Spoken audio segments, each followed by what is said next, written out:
அஸ்ஸலாமு அலைக்கும் வரஹ்மத்துல்லாஹி வபரகாத்துஹு. அன்பிற்கினிய இஸ்லாமிய சொந்தங்களே, அல்லாஹ்வின் நல்லடியார்களே,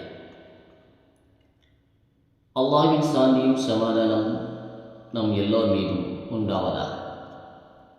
நாம் இன்னைக்கு திருக்குரானின் அத்தியாயங்கள் நபித்தோழர்களால் வரிசைப்படுத்தப்பட்ட போது முதல் அத்தியாயமாக தேர்வு செய்யப்பட்டது அல்ஹம்துலில்லாஹி ரப்பில் ஆலமீன் என்று தொடங்கும் சூரா ஃபாத்திஹா என்ற அத்தியாயம்தான்.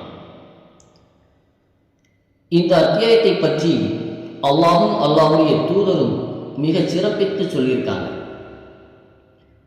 மேலும் நபி ஸல்லல்லாஹு அலைஹி வஸல்லம் அவர்கள் இந்த அத்தியாயத்திற்கு பல பெயர்களை சொல்லி குறிப்பிட்டுள்ளார்கள்.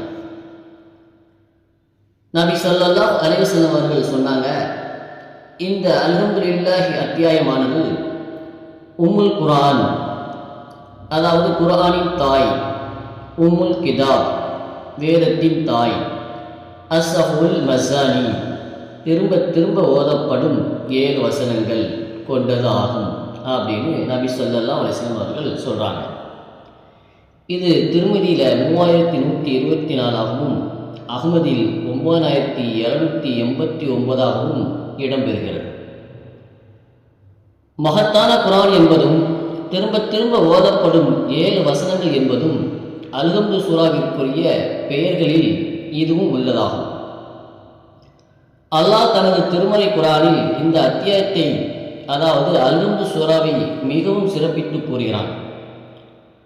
அல்லாஹ் 15வது அத்தியாயத்தில் 87வது வசனத்தில் சொல்றான், முகம்மதே, திரும்ப திரும்ப ஓதப்படும் வசனங்கள் 7ஐயும் மகத்தான குர்ஆனையும் நாம் உமக்கு வழங்கினோம் என்று அல்லாஹ் தன்னுடைய திருமறையில் கூறுகிறான். மேலும் இந்த அத்தியாயம் அஸ்ஸலாத், அதாவது தொழுகை என்ற பெயராலும் குறிப்பிடப்பட்டுள்ளது.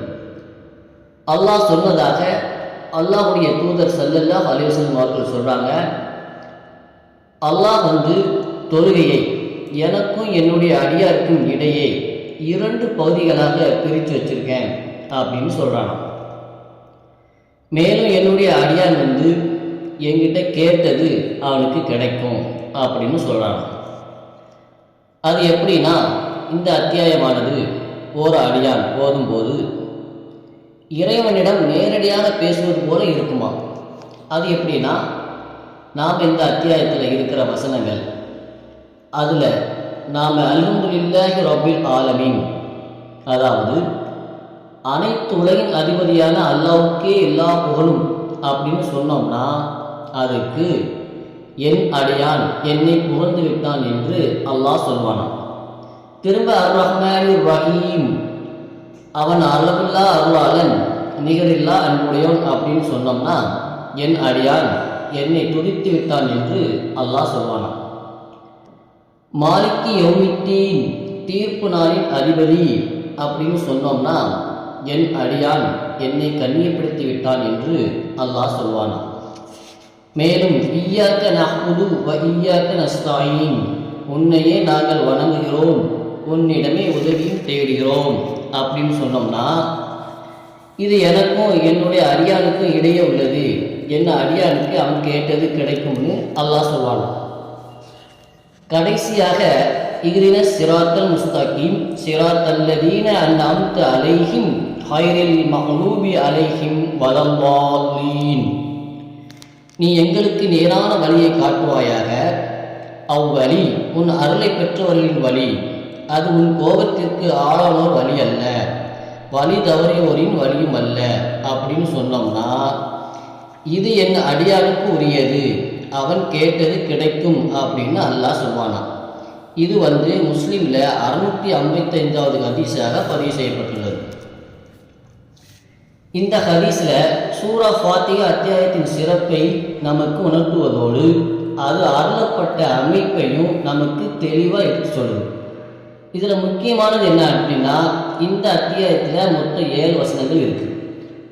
அதில் முதல் 3 வசனங்கள் அல்லாஹ்வை புகழ்ந்து போற்றக்கூடிய விதமாக அருளப்பட்டுள்ளது.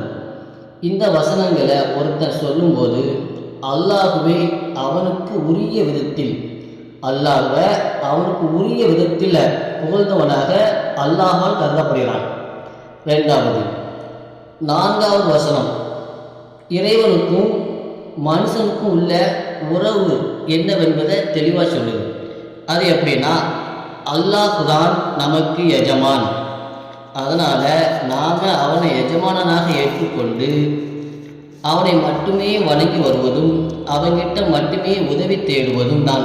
இதுதான் அல்லாஹ்வுக்கும் அடியானுக்கும் உள்ள உறவாகும். அல்லாஹ் தான் எஜமான், நாம் எல்லோருமே அவனுடைய அடிமைதான் என்ற உறவை தவிர அல்லாஹ்வுக்கும் மனுஷனுக்கும் இடையில வேறு எந்த உறவும் கிடையாது என்பதை இந்த வசனம் தெளிவாக சொல்லுது.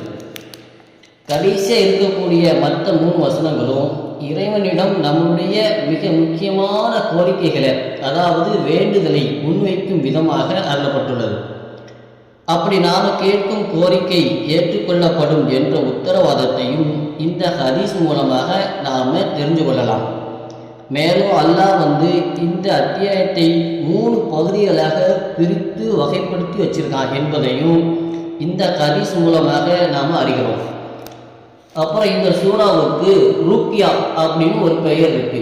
ருக்யா அப்படின்னா என்ன? ருக்யா என்பது ஓதி பார்ப்பதற்குரியது என்று பொருளாகும். இந்த பெயர் இதுக்கு வருவதற்கான காரணத்தை பின்வரும் நபிமொழியில் இருந்து நாம் தெரிஞ்சுக்க முடியும்.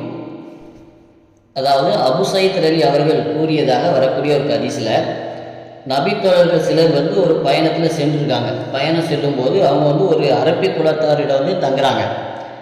தங்கும்போது அவங்களுக்கு உணவு தேவைப்படுது, உணவு கேட்குறாங்க. ஆனால் அந்த குலத்துக்காரங்க என்ன செய்கிறாங்கன்னா உணவு கொடுப்பதற்கு மறுத்துடுறாங்க. இவங்க சரின்ட்டு வந்துடுறாங்க. ஆனால் அந்த நேரத்தில் அந்த குலத்தாரினுடைய தலைவர் ஒருத்தரை என்ன செஞ்சிச்சுன்னா தேள் கொட்டிடுச்சு. தேள் கொட்டினோன்னா அவருக்கு வேதனை தாங்க முடியல.